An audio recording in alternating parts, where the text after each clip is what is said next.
Hello everybody! Today I wanted to go through my class builds and strategies for the war mode, or rather for the Sanlo village map that is in the beta, because I'm hoping to get plenty more war maps in the actual game. I'm loving the war mode, it's my favorite part about the game. Getting a team together to win is a ton of fun. I really couldn't care less about winning a TDM, but this is much more enjoyable, more strategic, more team play and team composition involved. There aren't even any challenges or levels to grind right now, and I'm still loving playing war with people.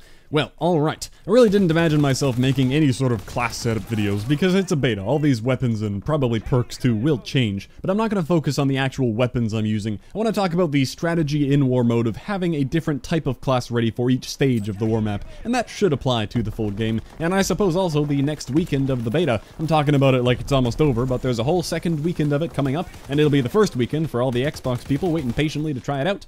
Alright, these are my 5 stupidly named classes here, and I'll step through what I'm using in each stage. First, on the attacking round, taking over that intel building, I want a class with a frag grenade so I can toss it through the windows. I was asked why I use the frag over the sticky nade. I like that I can cook them. I like that when I toss it through a window, it'll bounce off walls and onto the ground, not just stick to the wall. And finally, they do have a bigger blast radius, as stated in the game, 6 meters over 5, and a 12 meter diameter over 10 is a pretty big deal. For weapon choice, I want something that can perform well inside the building, but also at the medium range outside, and SMGs often don't cut it when dealing with people head glitching on that wall, so I use my main AR class here, something I use on attack and defense a lot. Again, the weapon you want here will surely change with time, but I'm loving my grip quick draw rapid fire STG, although I did some rapid fire testing and I only measured an 8% increase in fire rate. You can watch the difference in firing off one whole STG 44 magazine, which isn't huge. Maybe something like high caliber or extended mags or even advanced rifling would be better, but even with rapid fire, it's incredibly accurate for how much damage it does, and it's fine for my ammo to drain a little bit faster because I have the hustle basic training for the quick reload and the infantry division, which gives me the extra reserve ammo, not to mention that stalker perk, which is incredible, and the extra attachment obviously. Love using this class right here.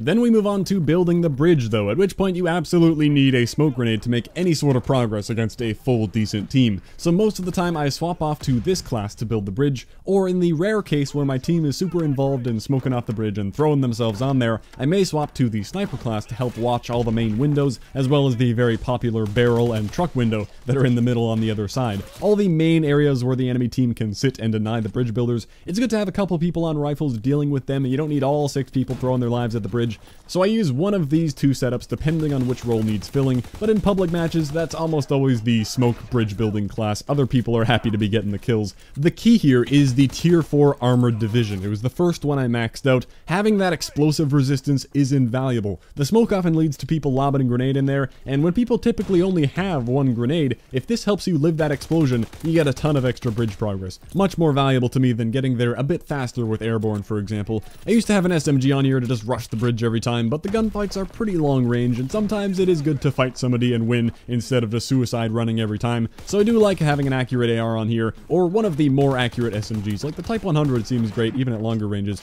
And I have launched on here. I find it can be nice to fire a launcher off into those 2 popular windows on the left and right, especially the left one, before starting some progress on the bridge. That can really help you knock a hiding defender out of their position if the rest of your team isn't doing a good job covering it. Otherwise, they can just keep peeking out from behind the wall as soon as you start building. Remember, if you take someone out in the left window, it's good to be building on the right side of the bridge where you're more covered from the right side, and vice versa if you take someone out in the right window. Then we push to blowing up the ammo depot, and that's when I will switch to an SMG. The PPSH was called OP at first, but the WAF seems pretty darn good too. They all seem usable, but they're also all gonna change over time, keep that in mind. But a lot of close quarters gunfights in the ammo depot, the SMGs excel, and the extra movement speed is nice too. Gunslinger is a great on-the-move basic training for an SMG. I like the smoke to get the bomb down, although a frag could help kill a diffuser, I suppose. And finally, I have that armored division again, this time not only for the protection from nade spam, but the flamethrowers as well are a much bigger deal in this section of the map than the bridge. Several moments on the live stream even, I remember I killed a guy who was flamethrowering me because I could survive a bit more of the damage. I did still burn to death afterwards, but I shut down the flamethrower guy,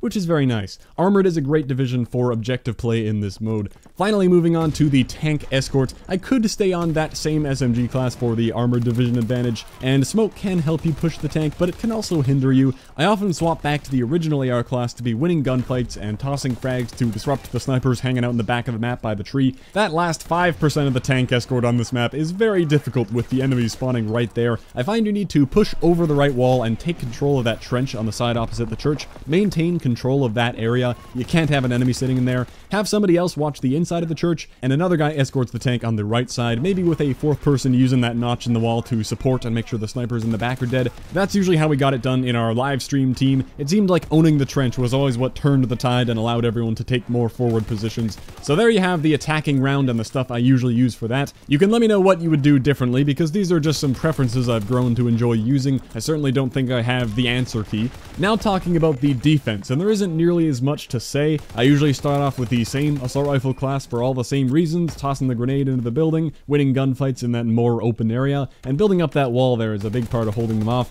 Moving on to the bridge, it is more long range. The AR class still works fine, to be honest, but I do enjoy switching to the sniper class, or even pulling out this LMG with the sustained fire and the launcher to deny the bridge builders. I even experimented with expeditionary and bang to get more grenades, but I think launched gives you the most bang for your buck. Haha, very funny. Moving on to the ammo depot, it's usually right back to that AR class for me, just to win gunfights and toss that frag grenade at the bomb. Smoke can help defuse, but more often you'll be trying to deny the plant. That's why I had smoke here on attack, but a frag for the defense. It's good if someone on your team has a smoke though. And then back at the tank escort area, you could be a sniper in the back, but then it's hard to deal with people around and behind the tank. All you can do is pick off the people at that crack in the wall usually. Once again, I think the AR class works just fine. I find holding down that trench area is imperative to holding off the enemy push. If you stay alive in that trench position, poking out quickly from the left and right to deal with the guy on the wall and the people pushing around it, using the sandbags as cover, they won't be able to win when you're there, as long as you have somebody on the church side. Very powerful position. So there's the defense, definitely much simpler, partly because I already discussed the classes themselves. That's my take on this war mode map so far, and some of the classes I'm using in this game. Again, a bunch of this stuff will change, like the weapons and maybe even the divisions and the basic trainings, but I think the structure of the map won't change a whole lot, so hopefully that gives you some ideas for attacking and defending on it. If not for the full game, then maybe for the next weekend of the beta, if you have yet to play it. Again, you can let me and everyone know some of your ideas for war classes. I know people will have some cool strategies I haven't even thought to try. But that's all. Thanks for watching. I'll catch you next time.